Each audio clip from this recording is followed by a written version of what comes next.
Le combat n'est pas encore terminé. Même quand Blé Goudé sortira, et il sortira, le combat ne sera pas encore terminé. Car nous avons un adversaire à terrasser.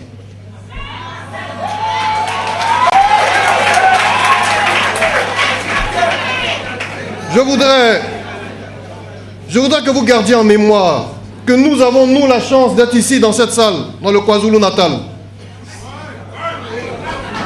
Nous avons cette chance d'être dans le KwaZulu-Natal, mais n'oubliez pas que nous avons, parmi les absents, nous avons des veuves qui sont encore dans le chagrin, des mères qui sont encore dans le chagrin. Nous avons des disparus dont jamais nous ne retrouverons la dépouille.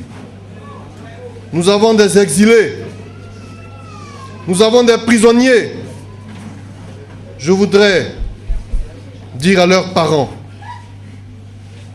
que nous les soutenons tous et que dans ma chair, je partage l'affliction de tous ceux qui souffrent en Côte d'Ivoire du fait de cette dictature. Nous devons rester unis en prière et en action pour tout cela. Jamais nous n'avons été, c'est vrai que nous sommes joyeux, nous applaudissons, mais jamais nous n'avons été plus tristes dans ce pays. Jamais nous n'avons été plus meurtris. Jamais nous n'avons connu autant d'angoisse. À l'aube de 2014, pendant que l'on fête dans certains pays, que se passe-t-il ici? Notre pays est défiguré. Notre pays est déchiré. Notre pays est occupé. Notre pays est divisé. Et nous payons un lourd tribut en termes de disparus, en termes d'exilés, je l'ai dit, en termes de prisonniers. Les Ivoiriens, les fils de ce pays ne marchent plus ensemble. Pourquoi? Parce que partout dans nos bureaux, dans nos familles, dans nos villages, dans nos quartiers, partout règne l'injustice. Partout règne l'injustice. Avec cette situation, c'est une grande partie de la jeunesse et de l'espérance de ce pays qui disparaît à jamais. Est-ce que nous pouvons rester les bras croisés? Non. Jamais plus de 50 ans, jamais depuis plus de 50 ans, le pays n'a été dans une situation plus dramatique et plus tragique que celle que nous vivons actuellement. À l'heure où j'ai la responsabilité de vous adresser la parole, mon cœur saigne. L'injustice, comme en Centrafrique, est un monstre assoiffé de notre sang. Elle nous consume et elle veut tenter d'exterminer l'héritage du président Gbagbo, la démocratie. L'injustice que l'on nous a imposée sème la haine parmi nous. Elle engendre des frustrations. Mais je le dis devant vous tous, aucun pays ne peut durablement prospérer dans l'injustice. Jamais aucun pays n'a durablement prospéré dans l'injustice. Et nous aurons à choisir entre l'injustice et la Côte d'Ivoire. L'injustice fait le nettoyage parmi nous. Elle fait le vide. Et elle s'appelle rattrapage. Elle s'appelle exécution extrajudiciaire. Elle s'appelle résidence protégée. Elle s'appelle nettoyage. Et elle prétend réparer des injustices anciennes. Comme disait notre mère, oh honte.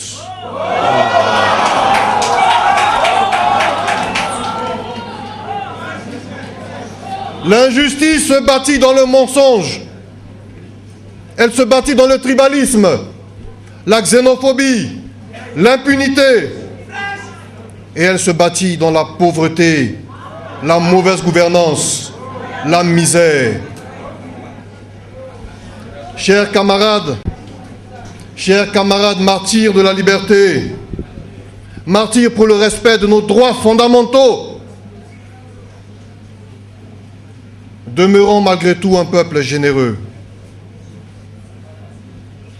Ne nous laissons pas avoir par ceux qui veulent nous désapprendre l'amour du prochain. Le Seigneur ne nous le pardonnerait jamais. Et pour éviter que les mêmes causes engendrent les mêmes effets, regardons en face la réalité et faisons en sorte que nous n'arrivions pas au chaos. Premièrement, il faut nous interroger nous-mêmes. Ne faisons pas comme ceux qui accusent leurs voisins de tous les péchés d'Israël. Car, et je vous le dis sincèrement, dans l'échec d'aujourd'hui, nous avons tous notre part de responsabilité.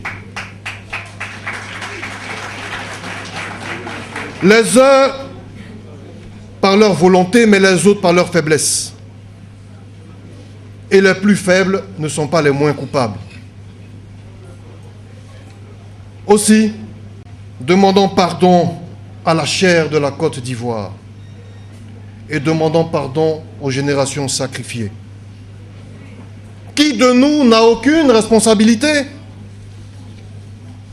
Personne ne peut se laver les mains du sang de la Côte d'Ivoire. Personne. Nous devons faire en sorte de réparer nos erreurs et nous devons faire en sorte d'éviter le nouveau chaos qui risque de s'abattre sur ce pays. Et pour cela, allons au plus pressé. Voyons comment combattre l'injustice, car si l'injustice nous tue, nous devons tuer l'injustice.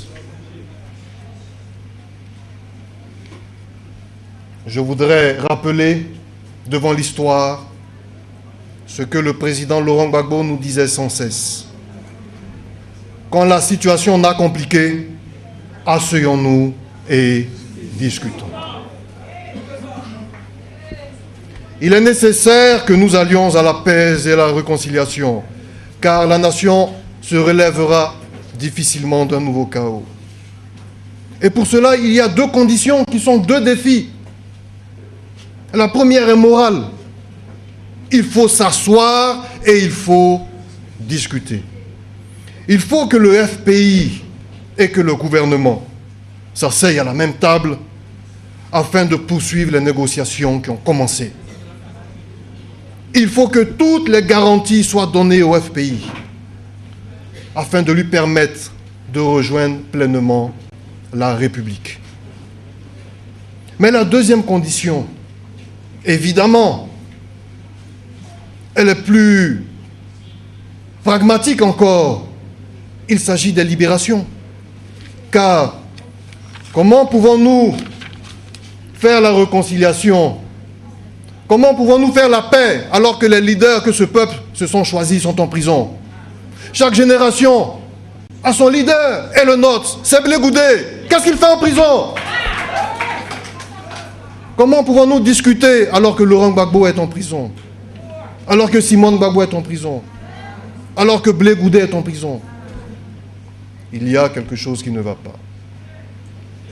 Alors je dis ceci, oui, cher ami, rien ne va. Et je dis ceci, ce ne sont pas simplement des hommes et des femmes qui sont emprisonnés. Ce ne sont pas eux simplement qui sont maltraités et torturés. C'est la majorité des Ivoiriens qui subissent cette injustice et qui souffrent dans sa chair. C'est tout un pays qui est emprisonné. Libérons notre pays. Ce sont des millions de familles qui subissent la tyrannie de l'injustice en Côte d'Ivoire. Alors je voudrais Tout d'abord, et c'est normal, je voudrais parler du camarade Bakpé. Bakpé Oua! Bakpé Oua! Je demande, et je le dis simplement, je demande au gouvernement ivoirien de libérer le camarade ministre président du COJEB, Charles Blé Goudé.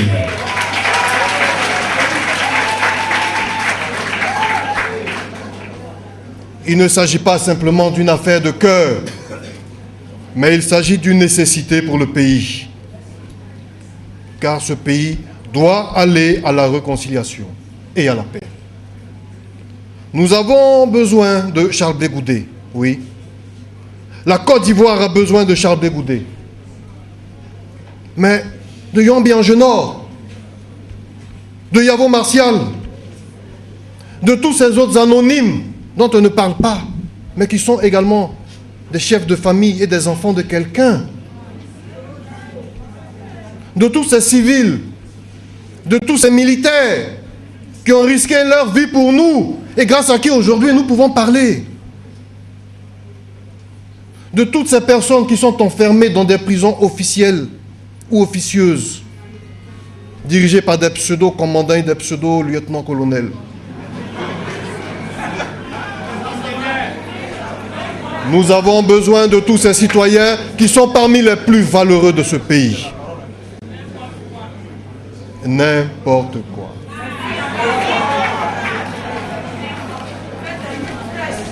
Je voudrais également parler du président Laurent Gbagbo, le Woody.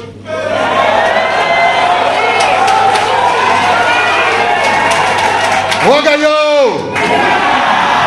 Ouagayo! Il faut, et cela, mais c'est une évidence, il faut que la personne en qui la majorité des Ivoiriens se reconnaissent, Laurent Gbagbo, il faut que cette personne soit rétablie. Et il faut que Simone Gbagbo soit libérée. Il ne s'agit pas d'une simple question politicienne portée par le FPI. Non, il s'agit d'une question d'intérêt national. Car seule la libération du président Laurent Gbagbo apaisera le cœur des Ivoiriens.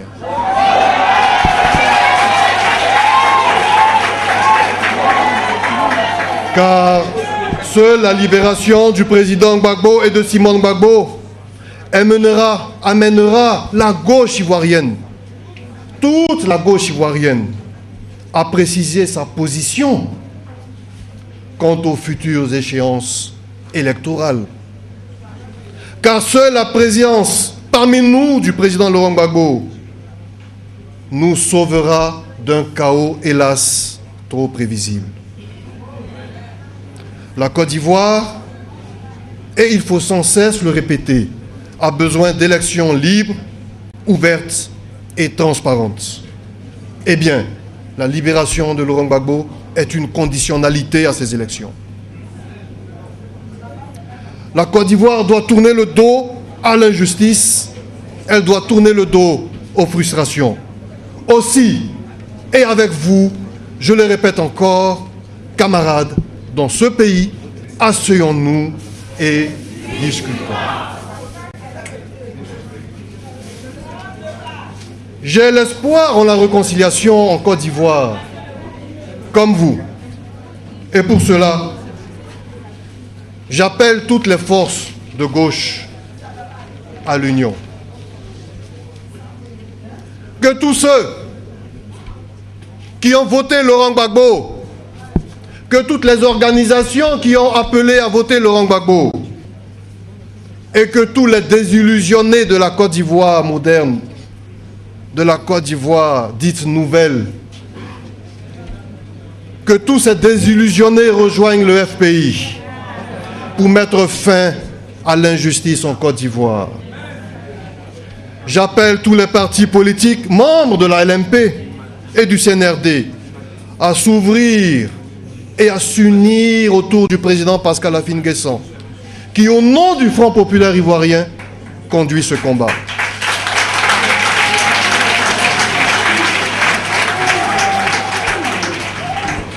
On ne se fait pas toujours applaudir, mais il faut le dire. Il faut dire au COJEP ceci. Il faut que le COJEP, dans ses actes, se détermine clairement quant à ce combat. Car entre la droite et la gauche, il n'y a plus en Côte d'Ivoire de parti intermédiaire.